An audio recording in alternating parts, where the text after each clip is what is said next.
tinha uma tia que é sempre crítica e bilhardeira, e essa tia que eu temo.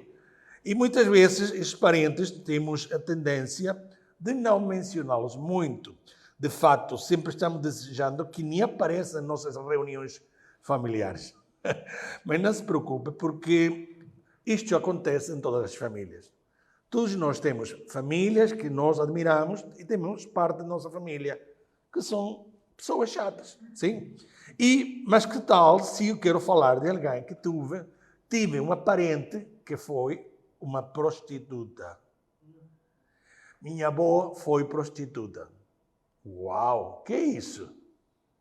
Foi uma mulher da má vida. E quero falar de uma história que, para mim, a Bíblia é o meu livro guia, o meu livro de referência para a minha vida e para nossas vidas. E, certamente, é uma história que é fantástica, é incrível, como todas as histórias que são escritas na Palavra de Deus. Mas quero colocá-las em contexto. Resulta que, pouco mais atrás da história, antes de Cristo, Moisés tira o povo de Israel do Egito, 400 anos de escravidão, e quando sai, está no deserto durante 40 anos, e quando vão entrar à terra prometida,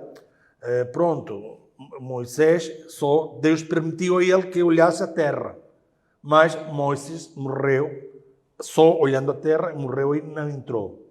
Mas entrou toda aquela geração que nasceram durante o deserto, e Josué e Caleb.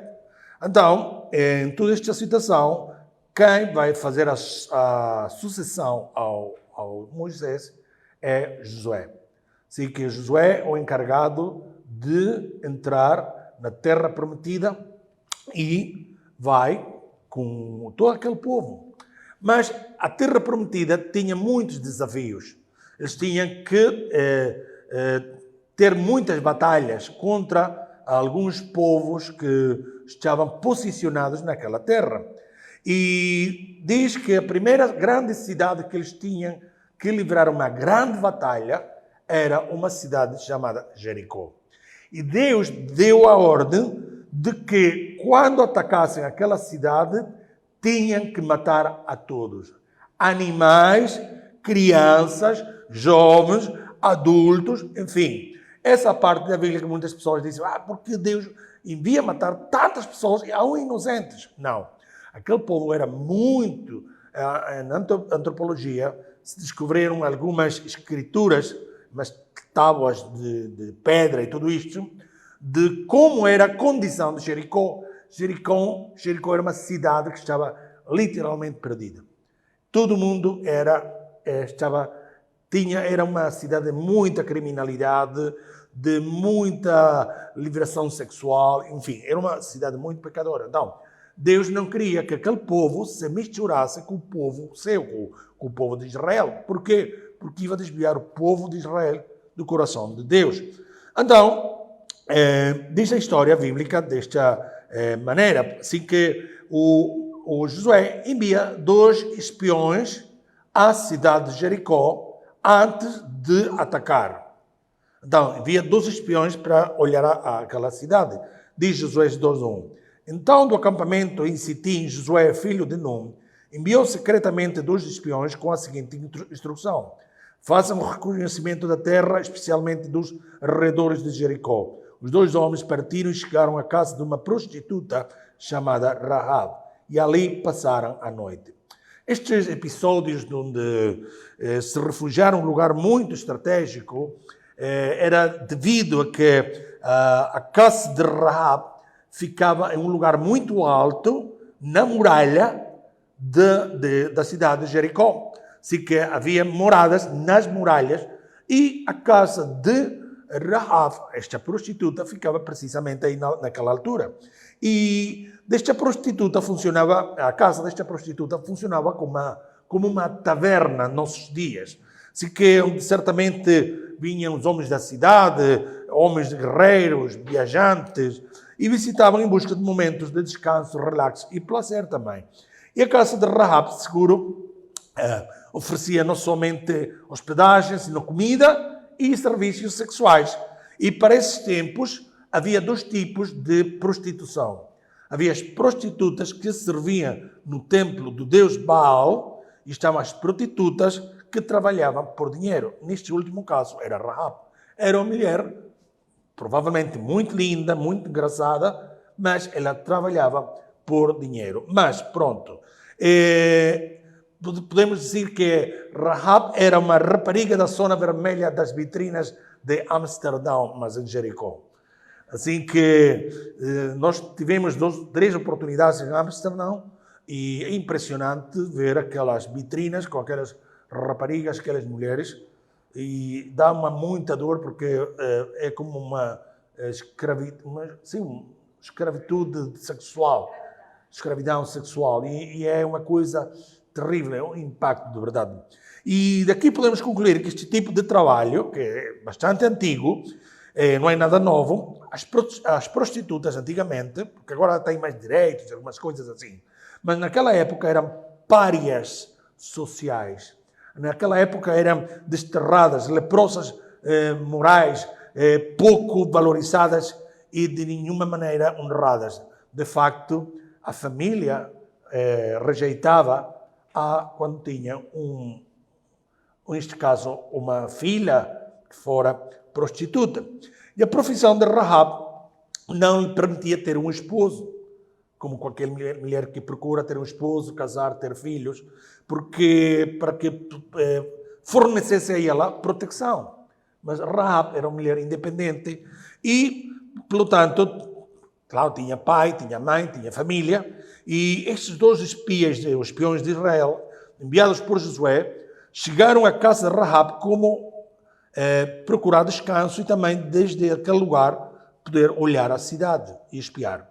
Mas, provavelmente, diz aqui, as características de Rahab, como um bom coração que tinha ela naquele então, ela descobriu que estes homens não eram de Jericó, senão que eram estrangeiros. E diz a história bíblica o seguinte, Josué 2:2. A notícia chegou ao rei de Jericó. Alguns israelitas vieram aqui esta noite para espionar a terra. Então o rei de Jericó enviou a seguinte ordem a Rahab: traga para fora os homens que entraram à sua casa, pois vieram espionar toda a terra. E isto não era uma simples suspeita, isto era uma ordem do rei de Jericó de tirar aqueles homens para levar uma interrogação, enfim. E sabe o que Rahab fez? Aqui começa a parte interessante desta história. Arriscou a sua vida, escondeu estes 2 homens que mal conhecia, os escondeu e mentiu para salvá-los. Diz assim a história, versículo 4. Rahab havia escondido 2 homens, mas respondeu: sim, os homens estiveram aqui, mas eu não sabia de onde eram. Aqui Rahab utiliza a sua astúcia feminina, porque ela sabe que quando as lâmpadas de óleo se apagam, todos os homens de noite são iguais. Assim que ela diz assim, eles foram embora daqui, já não vi onde eles estavam. E continua a história dizendo o seguinte, versículo 5. Deixaram a cidade ao anoitecer, aqueles homens que procuravam os espiões, quando as portas estavam a fechar-se, e não sei para onde foram. Se despacharem, talvez ainda os apanhem. Ela enganou a eles, dizendo, olha, pode ser que possam apanhar a eles que estão aí ainda na rua. O versículo 6 diz então, na realidade, ela tinha-os feito subir ao terraço da casa e estavam escondidos sob uns fardos de linho que ali estavam a secar. Assim, aqueles homens foram a correr até a beira do Vale do Jordão à procura deles, enquanto era dada a ordem para que as portas da cidade se mantivessem fechadas. E alguém se pergunta por que faria algo assim Rahab por estes desconhecidos? Como ela arriscou sua própria vida? Imaginem se a história fora outra. Encontraram aqueles homens que estavam escondidos aí no próprio terraço da casa de Rahab. Mas diz a história, Rahab subiu, enquanto os espiões estavam escondidos, para falar com os espias antes de que se deitassem. Ela diz aqui, sei muito bem que o Senhor já vos deu esta terra. Estamos todos com medo de vocês. Basta só que o nome de Israel seja mencionado para ficarmos aterrorizados. Ouvimos como o Senhor vos abriu um caminho através do Mar Vermelho. Quando saíram do Egito, sabemos o que fizeram em Sião e Ogeb, os dois reis amorreus, do outro lado do Jordão, e como os destruíram totalmente. Por essa razão, não é para admirar que estejamos com muito medo. E diz o versículo 11, não há ninguém com ânimo para lutar depois do que ouvimos, porque o Senhor vosso Deus é, na verdade, Deus supremo no céu e na terra. E aqui acontece algo incrível. A Rahab, a pecadora, aquela mulher que vendia o seu corpo, a cananita pagã, que ela, numa oportunidade, adorava um Deus falso chamado Baal, aqui reconhece o Deus de Israel como o Deus verdadeiro. Aqui, Rahab começa a perceber que ela estava no bando errado. Assim que ela começa a mudar, pois dessa mesma forma, ela havia escutado as façanhas que Deus havia feito, e ela diz, este é um Deus verdadeiro, não é o Deus daqui que está adorando nesta cidade de Jericó. E então, o que acontece? Os espiões ficam surpreendidos. Uau! Esta mulher está agora conosco, está a dizer estas coisas. E ela tomou uma decisão muito importante da nossa vida, de mudar de bando. Assim que esconderam os espiões, mentiram ao rei para ajudar aqueles espias, enfim. Diz o versículo 12. Por isso, quero pedir-vos o seguinte.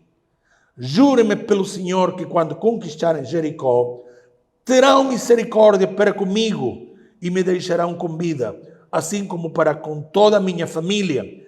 Façam isso atendendo à ajuda que vos estou a dar, e deem-me um sinal como garantia. Assim que os espiões estão a dizer, uau, Rahab quer que agora nós salvemos a sua vida e a sua família. E aqui, imediatamente, eles também ficaram impactados com a mudança de fé da Rahab. E isto faz uma reflexão muito importante. Deus jamais rejeita um coração arrependido e humilhado que confia nela. Nunca Deus vai rejeitar a uma pessoa que acredite que necessita de Deus. Nunca. Deus sempre vai estar com os braços abertos para receber, assim seja, a pessoa mais pecadora do mundo. E os espias responderam a Rahab, versículo 14, diz assim, os homens concordaram, se não nos atraiçoares, faremos com que tu e a tua família não sofram dano. Proteger-vos, se for preciso, com a nossa própria vida, prometeram. Quando o Senhor nos entregar esta terra, usaremos de misericórdia e de fidelidade para contigo. Versículo 15 diz, seguidamente, visto que a casa estava construída sobre a muralha da cidade, desceu com uma corda por uma janela. Porque tenho a sensação de que este caminho para fugir já tive sido utilizado anteriormente. Quem vai guardar uma corda no closet, no armário? Diga-me. Se minha esposa, eu abro o armário e tem uma corda, eu assusto-me. Compreende? Se preocupar, que é isto? E não era qualquer corda, é uma corda forte que aguentara um homem.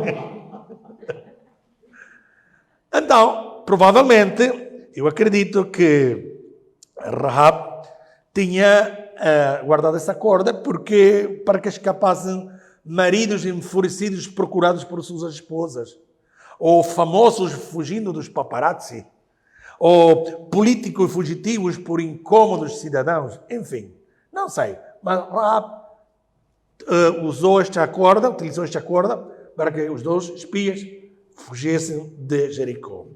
E lhes aconselhou o seguinte, fujam para as montanhas, diz Rahab aos homens, fujam para as montanhas, aconselhou, escondem-se lá durante os 3 dias, até que os homens que andam à vossa procura tenham voltado, depois então regressem. Contudo, antes de partirem, os 2 homens ainda lhe disseram o seguinte, não poderemos ser responsáveis por aquilo que possa vir a acontecer-te. Não, se não deixares fio escarlata, vermelho, suspenso na janela, e também se os teus parentes, o teu pai, o teu mãe, o irmão, os teus familiares não estivessem escondidos dentro da casa. Ou seja, aqui os espiões estão a dizer, olha, Rahab, vamos estar guardados na casa. Quando começar o ataque, não vamos ser responsáveis da tua família estar fora da casa. Ok? E diz o versículo 21, Rahab respondeu, eu concordo. Então ela deixou que eles fossem embora. E a Rahab amarrou o cordão vermelho na janela, como sinal de quando viesse o ataque, não tocasse aquela casa. E que garantia tinha Rahab? Apenas um acordo verbal e não escrito. Incrível, não? Só acreditar naquela palavra daqueles homens. Imagine-se que depois aqueles homens esquecessem. Ai, esqueci-me da Rahab. Ficou alguma casa inteira aqui, a casa Rahab. Não, nós destruímos tudo. Mas não. A fé de Rahab em Deus levou-la a confiar plenamente nestes desconhecidos. E como testemunha daquele acordo ficou atado um cordão vermelho em sua janela. Vocês sabem que existe na psicologia a psicologia das cores. Segundo a pessoa com a cor que mais utiliza ou usa na sua roupa, define sua personalidade. Sim. Então, há uma matéria da psicologia que se chama a psicologia das cores. Com isso também se trabalha muito em marketing. Pronto. Mas o que quer dizer a cor vermelha? Neste caso, aquele cordão vermelho. Diz que a cor vermelho significa amor, valor, calor, paixão, desejo, erotismo, ira, perigo e sedução. Isto que significa, por isso os sinais de trânsito têm cores vermelhas. Também, ok? Mas também se faz reflexão que também tem que ver com o amor, o erotismo, enfim. E o que diz a psicologia da Bíblia sobre a cor vermelha? Vós sabiam que também Deus fala de cores aqui na palavra de Deus? Diz Isaías 1,18. O Senhor diz, venham então ter comigo e conversemos. Por mais profundas que sejam as manchas do vosso pecado, eu poderei tirá-las e tornar-vos tão limpos como a neve ao cair, ainda que essas manchas sejam vermelhas como o carmesim, poderei tornar-vos brancos como a mais branca lã. Isto é a cor de Deus. Nossos pecados podem ser mais vermelhos possíveis, mais intensos, mas Deus pode torná-los como uma branca lã. Porque Deus limpa por completo tudo aquilo que nós ensujamos. Tudo aquilo que nós ensujamos. É por isso que é incrível como Deus consegue ver ouro na basura, no lixo. Como Deus consegue ver ouro no lixo. E aí o amor e a misericórdia de Deus. Ele olha, ele só vê ouro no lixo. É um Deus grande de oportunidades. E Rahab, com este acordo, decidiu mudar o rumo da sua vida. E fez aqui um pacto de fé e salvação com o Deus verdadeiro. E que Deus certamente, escute bem isto, não está interessado, ou não estava interessado no que Rahab tinha sido, mas sim em que ela se tornaria. Deus não está interessado nas coisas erradas que tu e eu fizemos em nosso passado. Porque Deus é um Deus que não só passa a página, Ele fecha o livro. E Ele começa a olhar o melhor de nós que vem pela nossa frente. Assim que Deus não está com interesse da vida de prostituição de Rahab, sino aquela grande mulher que se teria que converter. E eu me imagino, depois daquele grande ataque, quando as muralhas caíram, a Rahab, outra coisa importante, porque a família de Rahab acreditaram nas palavras dela e se refugiaram na casa de Rahab. Os pais, irmãos, os sobrinhos ficaram na casa de Rahab. E quando veio o ataque israelita, que as muralhas implosionaram com a força de Deus, o poder de Deus, caíram hacia dentro da cidade e só uma muralha permaneceu intacta e era de onde morava Rahab e a sua família. E quando caíram as muralhas, entraram o exército de Israel e começaram a matar tudo que respirava. menos aquela corda que estava suspensa naquela casa, nessa parte da muralha. E aqui, esse lugar que era de prostituição, na casa de Rahab, converteu-se em um lugar de adoração. Em um lugar onde estavam estas pessoas a pedir a Deus que cuidasse das suas vidas. Se converteu em um altar de adoração. É por isso que a igreja não se limita, é por isso que buscar a Deus não se limita ao lugar onde nós podemos estar. Nós podemos procurar de Deus em qualquer lugar, a conduzir, a estar na casa, estar na rua, porque Deus é um Deus onipresente. E aquele santuário de proteção que se encontrava dentro daquela casa, me imagino elas escutando a família de Rahab, e Rahab, os gritos das pessoas, o choro das pessoas e tudo isso. E depois que acabou tudo, diz o versículo 22, Josué disse aos 12 espiões: cumpram sua promessa, vão à casa da prostituta e tirem-na com toda a sua família. Então os homens que haviam espionado a terra entraram na cidade e tiraram de lá a Rahab, seu pai, sua mãe, seus irmãos e todos os outros parentes que estavam com ela. Levaram a família toda para um lugar seguro, fora do acampamento de Israel. E o que aconteceu depois? Rahab e a sua família foram salvas. Não eram do povo de Israel, mas Deus teve misericórdia desta família. Provavelmente, um dos espiões se chamava Salmão. E aquele Salmão nasceu um romance. Enamorou-se de Rahab, casou-se com ela. E o que aconteceu? Deus faz algo aqui incrível. Diz em Mateus, agora vamos ao Novo Testamento, Mateus 1,5.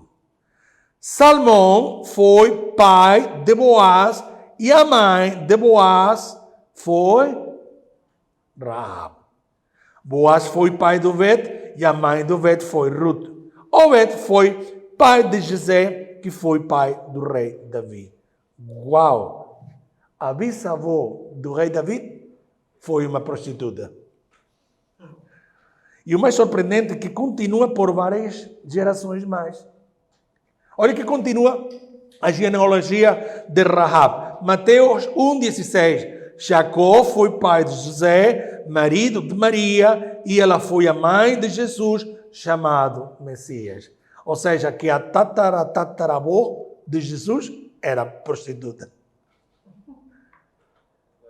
É história. Olha, sabe o que eu percebo aqui? Que isto é incrível. Ou seja, Deus não teve vergonha de pôr em sua descendência uma mulher da má vida, mas que se converteu a Deus, e Deus, a bênção de Deus continuou por ela através das suas gerações. É mais, depois de 3.500 anos que aconteceu isto, hoje, aqui na Ilha da Madeira, estamos falando de Rahab. E Deus não teve vergonha de que o nome de Rahab estivesse na sua própria palavra. Isto é o que eu quero que vocês saibam hoje. Que a Deus não importa quem tenha sido. Deus importa-se em quem se converterá. Isto é o que eu quero que vocês saibam hoje. Deus não importa quem tenha sido. Meu querido amigo e irmão. E pessoal que me escutas. Deus importa-se em quem se converterá. E todos nós somos ouro diante de Deus. Deus não se importa contigo antes. Deus se importa contigo após. Isto é o mais importante. O poder do após. Não o poder do antes. O que passou, passou. O que aconteceu, aconteceu. As coisas erradas que fiz na minha vida passaram, que ficaram no passado. Mas Deus tem uma promessa para nossas vidas e para o nosso futuro. E esta é a virtude hereditária que nos deixa Rahab. Confia em Deus no teu antes, para que em teu depois possas ver a graça e a misericórdia de Deus. Temos que confiar em Deus sempre. E te surpreendas, porque a graça de Deus e a misericórdia de Deus não estão reservadas para as pessoas que se creem boas. Muitas pessoas dizem, a mim não me faz falta ir a uma igreja porque eu sou uma pessoa boa. Eu não faço dano a ninguém. Eu não roubo. Há uma mentirinha branca. Essas que são inocentes. Mentira é mentira. Não existe mentiras brancas. Nenhuma meias verdades nunca fará uma verdade completa. E não, eu faço aquilo, não faço... Escute. As pessoas boas não vão ao céu. As pessoas boas não vão ao céu. As perdoadas, sim. Essas são as que vão ao céu. Aquelas que foram perdoadas por nosso Deus, são as que entram ao céu. E nossos padrões de ser bom não são realmente bons. Os valores e princípios de Deus são os que fazem-nos caminhar por o caminho certo. A graça de Deus é um dom, é um presente imerecido que nós recebemos por pura misericórdia, pelo que fez Jesus na cruz do Calvário. E esse presente para aquelas pessoas, é para aquelas pessoas que reconhecem que falhamos, que pecamos, que erramos, que fizemos coisas mal e que precisamos mudar a nossa vida. Aí quando vem Deus, começa a fazer algo novo. E pode ser que alguém hoje diga, mas pronto, como faço?